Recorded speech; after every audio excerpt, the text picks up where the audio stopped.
powered by Alienware. Elevate your game with rapid-fire, tear-free graphics on the new Alienware 25 gaming monitor. Those who fall will be forgotten. Those who rise up, their names will be remembered forever. Doomfist has busted out of prison, retrieved his gauntlet, and taken back control of Talon, but what does he actually want? The hints are cryptic and the clues are subtle, but we've been hunting through all of Doomfist and Talon's lore to try to uncover what their evil plans are, and we have a couple of theories. History is written by the victors. First, let's start with what we know.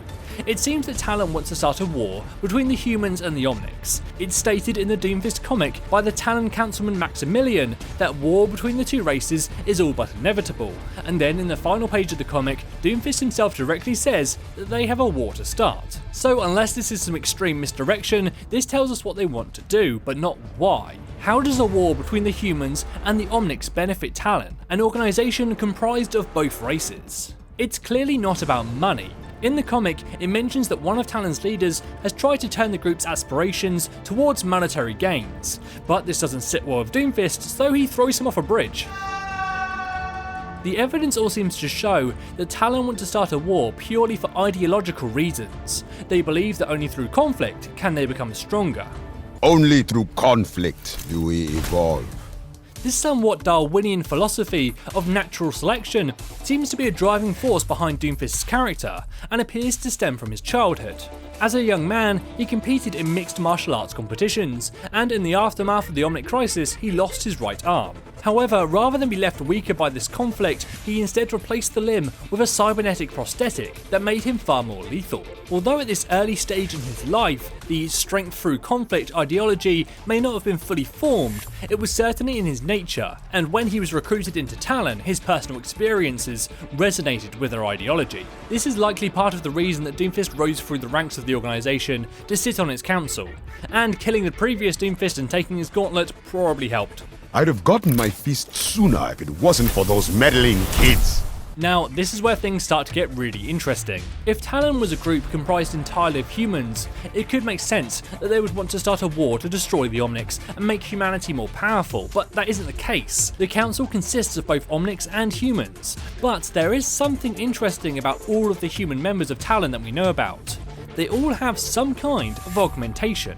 Doomfist had his arm replaced, and of course now uses the Doomfist itself. Reaper is far from an average human, and there are theories that his powers are tied to nanobots. Sombra is heavily augmented with technology to become a living computer, and even Widowmaker has been evolved from a normal human when Talon turned her into a living weapon.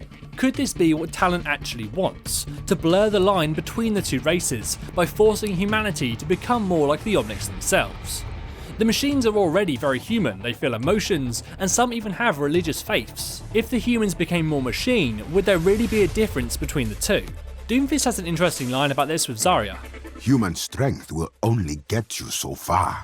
So it is an interesting theory, and it actually goes quite a way towards explaining why Talon fought against Overwatch so hard, and why today they are still hunting its old members.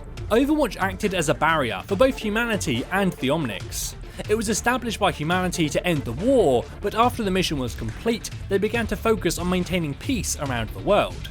In this situation, Talon would want them taken out of the picture, as with Overwatch in action, there was no need for people to be involved in any form of conflict, meaning they wouldn't become any stronger. In their eyes, Overwatch was essentially a barrier that stopped humanity from reaching its true potential. The world decided it didn't need Overwatch. With Overwatch gone, Talon are now free to bring about another Omnic crisis, and in turn, make humanity much stronger. At least that's how the theory goes, but there is one other idea. Let's put the augmentation argument to the side for the moment and try another point of view. Could this be less about empowering humanity and blurring the gap between human and Omnic, and instead about actually causing a war to wipe out most of humanity, only leaving the strongest alive? There is a theory that says that humanity will create an AI so much better than us that it will actually replace us. There have been plenty of Hollywood movies made on this premise. So what about if that is what Talon really wants? Oh, hell no. Perhaps their desire is to push humans and Omnics into a war that will force them both to grow stronger, build more powerful weapons, and at this point natural selection takes over. Either the humans win or the Omnics do, and let's be honest, the advantage has to go to the Omnics, as without Overwatch, humanity is doomed and Talon has always worked against Overwatch. This would fall in line with many things that we've seen them do. Killing Mondata in London makes war more likely. Reaper stealing the locations of Overwatch agents lets them take out the only people who could stand in their way.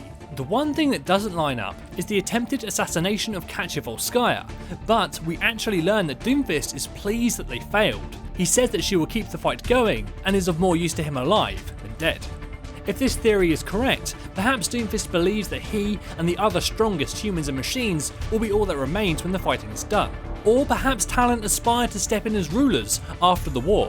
Whatever the case, the theory seems interesting, but what do you think? Do Talon want to make humanity more powerful through augmentation, or is this about wiping out the weak and Talon taking their rightful place as world leaders? Or do you have a theory of your own? Let me know in the comments below. As always, this is James for Chaos saying thanks for watching and enjoy the game.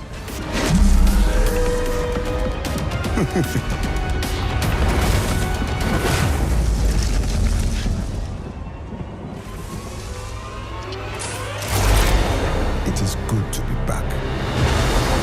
Powered by Alienware. Elevate your game with rapid-fire, tear-free graphics on the new Alienware 25 gaming monitor.